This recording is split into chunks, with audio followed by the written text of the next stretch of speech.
Selamat malam para pendengar setia di seluruh Indonesia di Dongeng Aki Rukmah. Selamat mendengarkan dan tetap merdeka. Assalamualaikum warahmatullahi wabarakatuh. Bismillahirrahmanirrahim. Innallaha ma'a sobirin. Amamadu. Bapak, Ibu, dan kawan-kawan sekalian, selamat malam and sampurasun. Hehehe. Dongeng terus. Didengar, tidak didengar, diperhatikan, tidak diperhatikan. Tentu saja masih banyak yang memerlukan bertanya dan sebagainya. Aki malam ini ingin bercerita tentang masih penanganan kasus, isu, rumor, KLB, dan lain sebagainya. Karena berkaitan dengan PP 28. Kalau Aki masih pengen ini terus berkembang, hanya sekarang juga sudah mulai agak sedikit menurun begitu ya. Paling juga 1 bulan juga belum kan begitu. Nah memang di dalam penanganan kasus isu rumor ini perlu kesabaran tinggi.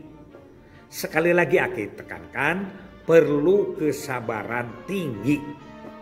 Ini Aki masih punya pengalaman, tetap saja tentu adalah di Subang.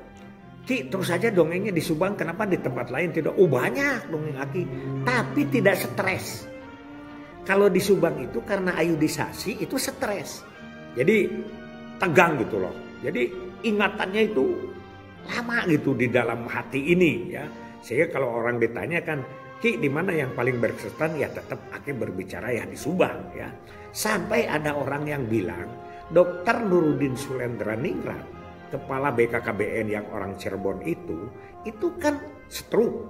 Nah ada yang orang bilang itu stres karena ayudi. Bisa jadi. Kenapa? Karena memang saat itu Aki juga di luar dugaan ya. Di luar dugaan. Karena Aki juga di Bandung udah lama. Cari ayudi itu susah. Kenapa begitu masuk ke Subang itu rubah dari strategi pos KB desa ke ayudi? Karena Pak Amin. Itu skenarionya Pak Amin. Dan yang menjadikan heboh itu karena target RT 1 orang 1 bulan. Ayudi itu saja. Kemudian kejaran ke 65%. Itu intinya. Nah karena gejlung, karena heboh, karena banyak. Itu orang di luar Subang itu berpikir iya enggak. Iya enggaknya itu mungkin tidak kepikir ya, tidak kepikir. Kalau kepikir sih mungkin kepikir, tapi tidak bisa keaplikasikan di daerahnya, terutama yang perbatasan. Mungkin nggak sekecamatan kok dapat ratusan sehari gitu kan. Itu kan hal yang masih tahun 81 sampai di tingkat nasional. Setelah Bali menguasai Jawa Timur 1, Jawa Tengah 1, dan 7-nya di Subang naik menjadi nomor 1. Itu kan dulu begitu ceritanya.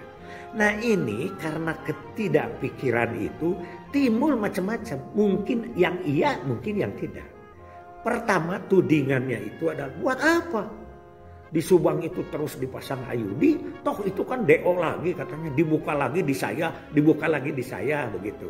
Pasti ini adalah orang yang sekitar Subang ya, pasti berbicaranya begitu. Nah itu yang pertama. Masih mending itu mah. Bolehlah kalau memang ada yang DO yang dicabut lagi karena agak sedikit tertekan itu. Aki tidak munafik, itu diakui. Karena setiap RT ditugaskan itu kan, itu RT itu kan berapa ribu kan sekabupaten Subang itu. Nah yang kedua isunya itu isu miring. Juga mungkin ada kasus satu kemudian dibesar-besarkan. Misalnya katanya adalah fiktif di Subang itu. Bohong pasang ayudi itu. Sebetulnya tidak ada yang dipasangnya atau hanya masuk ke dalam terus keluar ada catatannya. Wah ini yang menyakitkan hati. Sudah kita capek, kita berkorban, kita stres mendengar hal-hal yang seperti itu. Tentu saja adalah hal yang sangat tidak diinginkan oleh kita. Sering berdebat dengan teman-teman pengelola di sekitar wilayah. Kalau dia menceritakan Dewa Ayudi, saya menceritakan Deopel. Saat itu yang juga tidak sedikit begitu ya, malum awal-awal tahun, awal-awal program.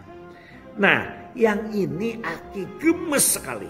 Mendengar berita ini langsung lapor kepada pimpinan COP, pimpinan Crash Operational Program, yaitu Pak Amin Kabagesra pada saat itu. Pak, begini.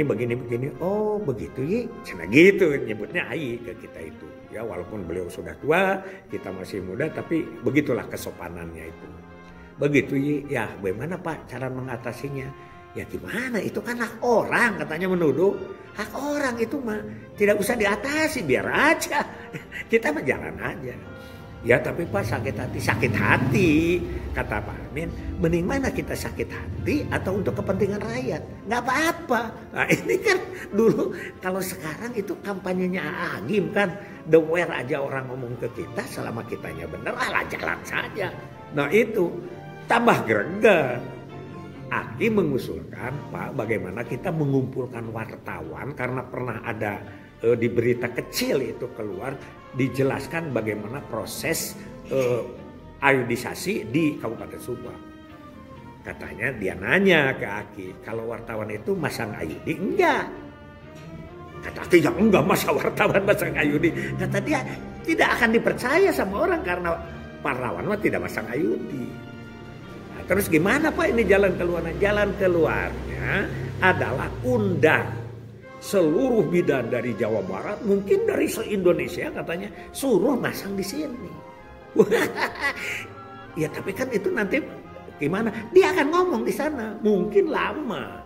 Tidak sebulan 2 bulan, setahun 2 tahun, tapi dia selama hidupnya pengalaman itu akan ada. Wah ini Aki baru, Aki darah muda waktu itu, greget juga mengikuti aja karena ini kan perintah pimpinan COP dalam hal itu ya. Akhirnya gimana? Ya dari situ Aki minta ya 8283 itu pertama latihan ayudi di mana saja. Itu zamannya ada Pak Kusnadi ya, Sacawinata, Mbak Yuda segala macam. Kita minta supaya prakteknya di Subang pasang ayudi. Oh itu berbondong-bondong. Latihan itu kan dulu masih banyak yang latihannya PKE bidan. Itu 2. Kadang-kadang ada juga yang latihan dokter ya, masang ayudi. Ada juga ya dokter refreshing mungkin. Diundang ke semua. Mereka disuguhkan dengan pelayanan-pelayanan yang banyak aja gitu aja lah. Yang kedua siapa? Itu yang bidan-bidan detasir. Yang Aki sering dongengkan itu yang cantik-cantik itu gitu ya. Dari Rumah Sakit Sariningsi, Sartika Asih ya, terus Salamun, itu Cimahi atau Dustira dan sebagainya, terutama dari situ. Dari Rumah Sakit Karanganyar ya, Karanganyar yang di Pajagalan itu di Kopo di Bandung itu selalu 2 minggu sekali bergantian 30, 60 begitu. Mereka juga senang bonceng-bonceng bidan cantik, kaya, dibayar 144.000 dibagikan malah ke PLKB begitu. Itulah. Nah, salah satunya lagi adalah bidan-bidan yang dipersiapkan memasang di Istana Bogor. Waktu Safari Ayudi itu. Hari kedua sudah nggak ada kerjaan mereka. Padahal kita disiapkan itu untuk seminggu. Akhirnya kemana? Toh pada pulang semua juga. Yang bawa aseptor sudah dilayani hari ke-1. Akhirnya dikirimlah ke Subang. Saksi hidupnya apa? Tuh Pak Ayib Prosedin yang ngirimnya. Sekarang masih ada di Jatinangor. Yang kedua Pak Dik. Udah meninggal Pak Dik. Disitulah itu sampai yang Aki ceritakan Bu Nok dari Tangerang itu sampai pingsan. Karena begitu bangun dia sudah disuguhkan dengan calon-calon yang terus-menerus sampai siang, lupa makan, lupa minum, akhirnya dia pingsan. Karena bau kan dengan obat-obatan ayudi. Ya bau segalanya lah begitu pasang ayudi itu. Nah itulah yang Aki kerjakan. Akhirnya selain daripada persaudaraan dengan bidan-bidan juga ada, termasuk tuh Pak Sunarto. Pak Sunarto itu dulu di Diklat ya. Sekarang masih suka tuh di Juken Pusat. Pak Rukman, ingat ya kita bawa bidan ke Subang, mandi di Ciater, yang gitu-gitu. Sampai digemrong nyamuk katanya, masang ayudi di Pantura, begitu. Itu pengalaman. Nah, itu ternyata efeknya. Bu Dedeh cerita tadi. Karena mereka anggota IBI, kalau dalam rapatnya itu diomongin kepada semua orang. Ya, bukan saja kepada bidan-bidan tapi juga kepada umum, kepada PLKB-nya, kepada semuanya diomongin itu. Aki 82 di Subang, 83 ketemu Bu Nok itu yang dari Sapari Istana itu, Bu Nok.